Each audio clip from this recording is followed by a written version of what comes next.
Seterusnya, kita lihat pula subtopik 8.4, iaitu sumbangan tamadun Islam kepada dunia. Sumbangan tamadun Islam boleh dibahagikan kepada 3, iaitu politik, ekonomi dan juga sosial. Dalam bidang politik, Islam telah mementingkan corak hidup yang sejahtera dan makmur. Islam mementingkan kehidupan bernegara, pemerintahan dan cara hidup berteraskan keadilan, konsep ummah dan sistem syura. Dalam kehidupan bernegara, semasa pemerintahan Nabi Muhammad, baginda merupakan ketua negara yang bertanggungjawab menjaga Madinah dan menyelesaikan masalah rakyat melalui perlembagaan. Jawatan khalifah selepas kewafatan Nabi Muhammad juga berperanan untuk menegakkan agama dan mentadbir mengikut hukum syariah. Kerjasama antarabangsa dijalinkan bagi tujuan dakwah dan silaturahim. Penerokaan wilayah baharu telah menaikkan lagi imej Islam. Seterusnya adalah pemerintahan dan cara hidup berteraskan keadilan. Cara pemerintahan yang adil kepada semua penduduk meskipun berbeza agama dan keturunan. Keadilan dan toleransi antara kaum membawa kedamaian kepada negara. Seterusnya adalah konsep ummah. Tamadun Islam mewujudkan konsep masyarakat yang lebih dikenali sebagai ummah. Melalui konsep ummah ini, masyarakat disatukan tanpa mengira agama dan keturunan. Setiap anggota masyarakat mempunyai tanggungjawab yang sama, iaitu bekerjasama bagi memajukan negara. Dan seterusnya adalah sistem syura. Syura ialah mesyuarat yang diadakan untuk mencapai keputusan mengikut suara ahli yang terbanyak. Sistem ini diamalkan sejak zaman Nabi Muhammad dan diteruskan oleh kepimpinan Islam selepasnya. Syura juga diamalkan bagi mencapai keputusan secara muafakat. Sumbangan Islam juga dapat dilihat dari segi ekonomi. Contohnya, memperkenalkan amalan ekonomi Islam, institusi Baitul Mal, menggalakkan perniagaan dan perdagangan serta memperluas pembinaan empangan dan kemudahan asas yang lain. Antara amalan ekonomi Islam ialah: pertama sekali, Islam menekankan beberapa amalan dalam sistem ekonomi bagi mendidik jiwa manusia agar berdisiplin, amanah dan berjiwa bersih. Yang pertama adalah mengadakan sistem zakat dan sistem wakaf. Tujuannya adalah untuk membangunkan umat Islam. Seterusnya, mengadakan sistem mata wang dirham dan perak untuk menjalankan aktiviti ekonomi. Yang ketiga, mengadakan kutipan sistem cukai, iaitu bayaran dalam bentuk wang oleh sesebuah kerajaan atau negara bagi individu atau syarikat yang tujuan asalnya adalah untuk membiayai segala keperluan negara. Sistem cukai yang pernah dilaksanakan di negara Islam ialah cukai tanah ataupun al-qaraj, cukai perlindungan iaitu suh al-jizyah, cukai diri atau dikenali sebagai jizyah al-ru'us, dan cukai perdagangan iaitu al-usyah. Seterusnya, melarang amalan riba kerana boleh menghancurkan konsep keadilan dalam masyarakat. Ekonomi Islam juga menegah penindasan dan penipuan semasa berniaga, seperti mengurangkan timbangan, boros, kedekut, membazir, mengambil keuntungan berlipat kali ganda dan tidak amanah. Ekonomi Islam juga menggalakkan manusia menghasilkan produk yang bermutu dan melakukan penyelidikan dalam membangunkan ekonomi. Contohnya dalam bidang pertanian.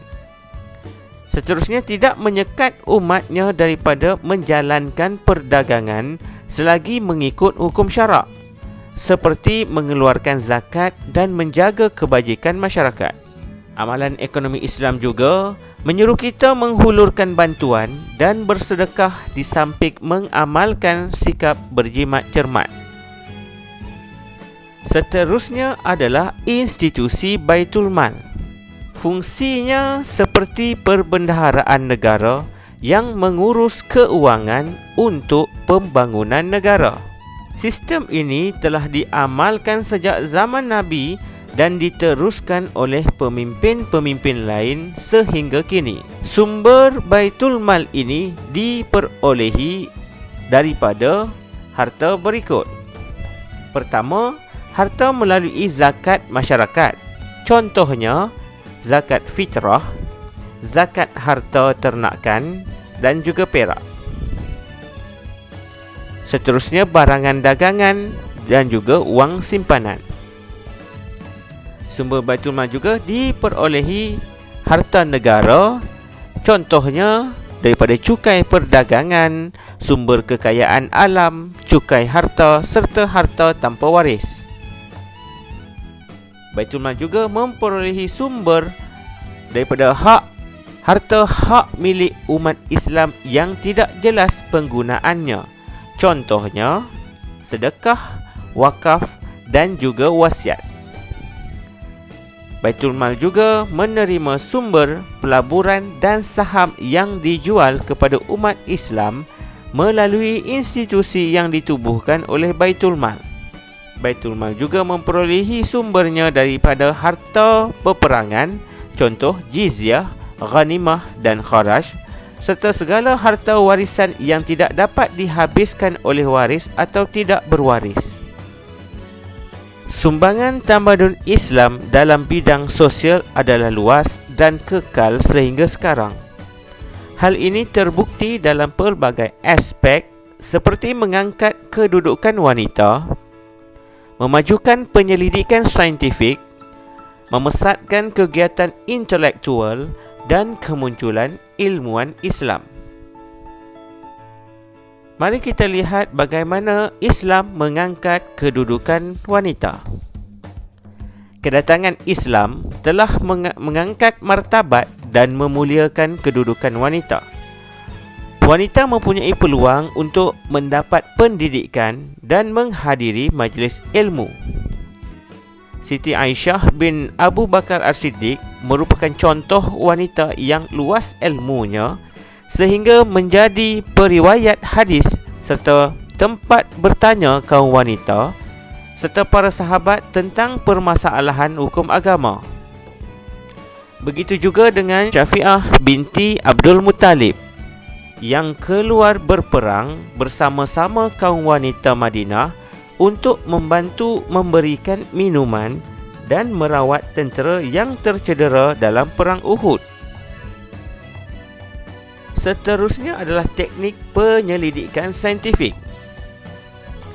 Perkembangan penyelidikan bidang sains dan teknologi dalam tamadun Islam telah membantu perkembangan industri pengeluaran barangan seperti industri kertas yang kemudiannya diperkenalkan di Itali, Perancis dan negara Eropah lain.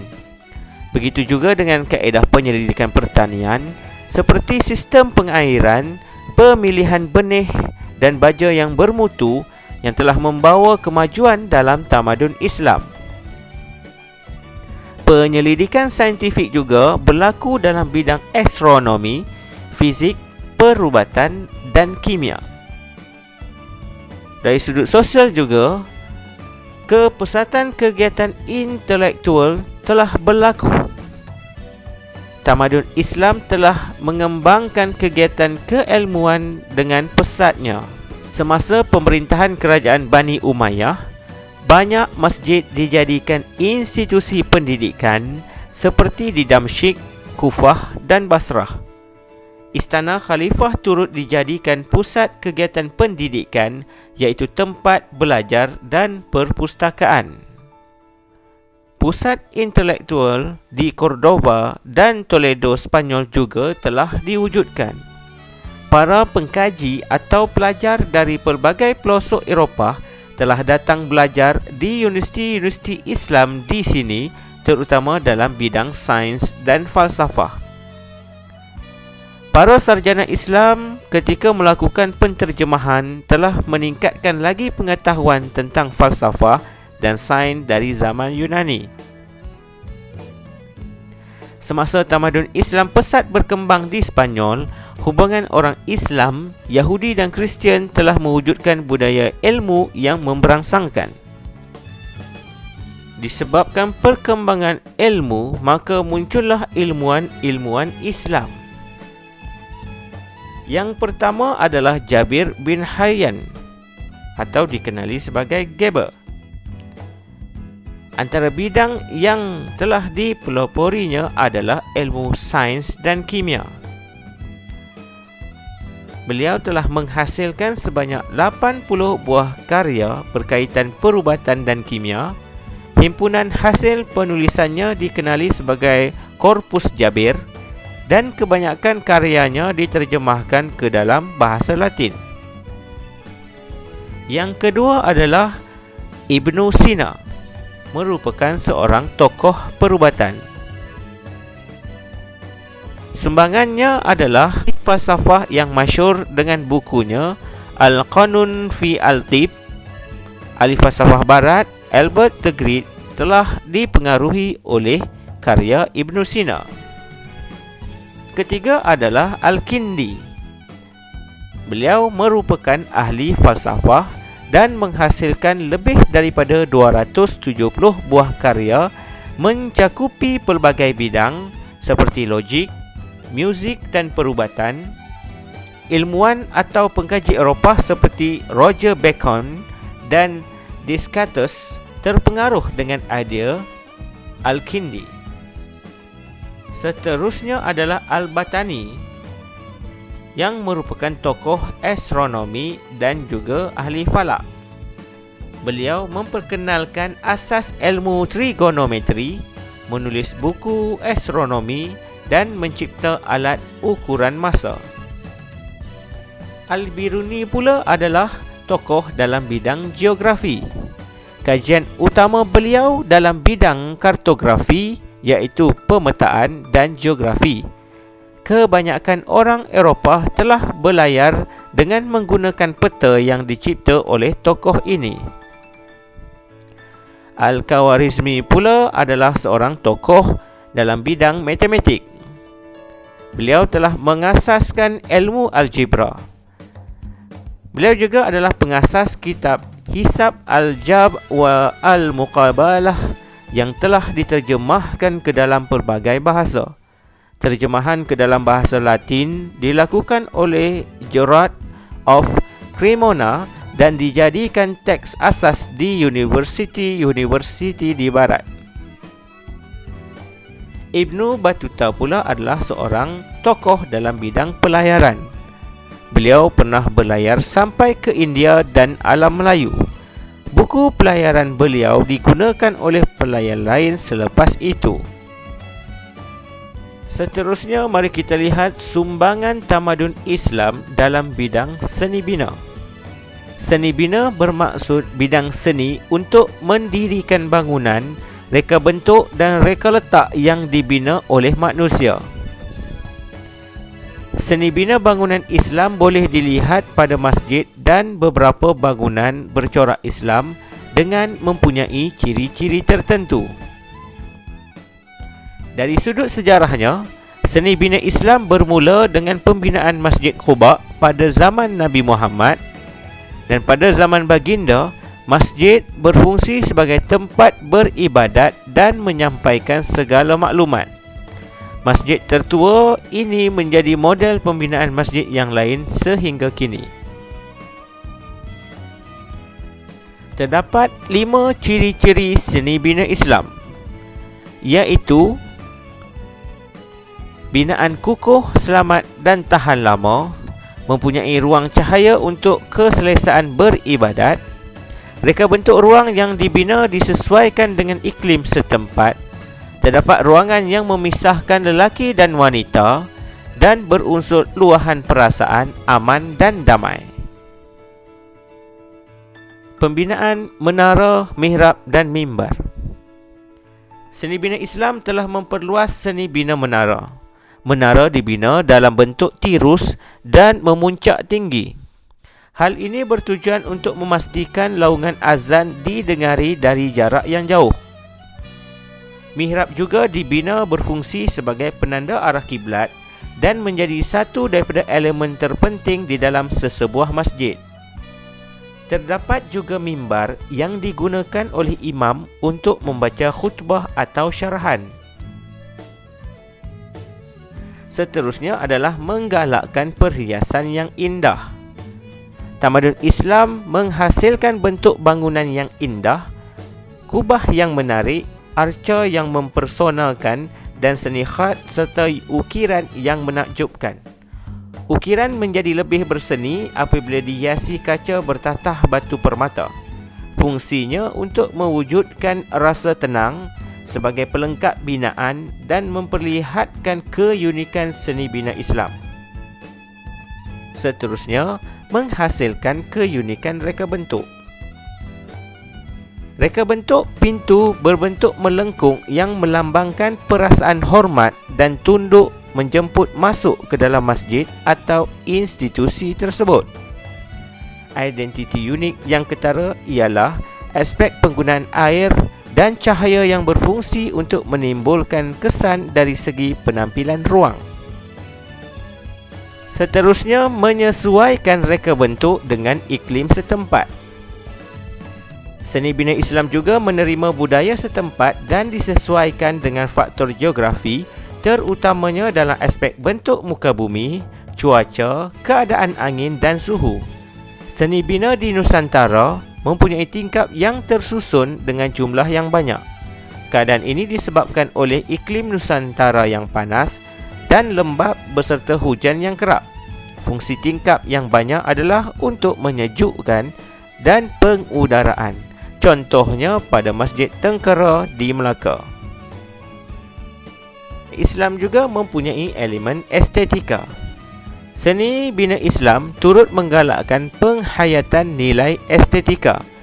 Binaan bangunan diperindah dengan ukiran arabes, motif kaligrafi, geometri dan cakrawala yang berfungsi untuk memberikan keselesaan dan ketenangan.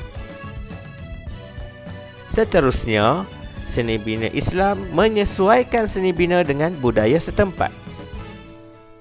Terdapat juga seni bina dan elemen estetika yang mengikut kesesuaian budaya dan seni bina tempatan. Contohnya masjid di China yang mengambil inspirasi rumah tradisional, kuil dan istana. Hal ini dapat dilihat pada Masjid Huangshixi di Guangzhou, Masjid Niji Beijing dan Masjid Zhenjiao di Hangzhou. Penggunaan kubah sebagai struktur utama bumbung dapat ditemui di masjid-masjid pada zaman Turki Utsmaniyah. Contohnya, Masjid Sultan Ahmed atau dikenali Masjid Biru yang mempunyai ruang solat utama yang ditutupi kubah setengah lingkaran dan mempunyai banyak menara di sisi masjid. Fungsinya untuk keselamatan dengan memperkukuh sistem struktur daripada rentangan yang lebar. Masjid di India juga mempunyai keunikan dengan binaan pintu gerbang yang besar, berfungsi sebagai pintu masuk utama. Ciri masjid di India juga dikenali dengan mudah kerana menggunakan bumbung berbentuk bawang dan lengkung yang menirus.